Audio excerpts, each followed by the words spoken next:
Sağ gözümde rahatsız oldum. İzmir Karşıyaka Devlet Hastanesi'ne başvurdum. Orada katarak vardır gözünde dediler. Randevu verdiler bana. Ben de o gün gittim, ameliyat oldum. Sağ gözümde ameliyat oldum ve ameliyattan sonra bana bir tane kağıt verdiler. Şu kağıdı verdiler bana. Ben de eve gelirken okudum.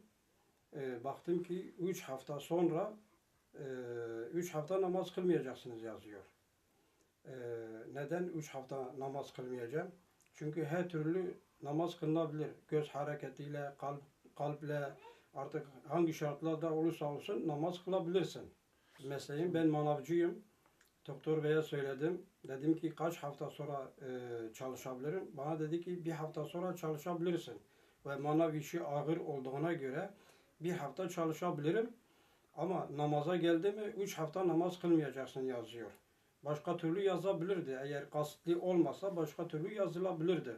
Eğer kasıtlı ise Sağlık Bakanı buna el atmasını isterim. Başhemşire verdi bana.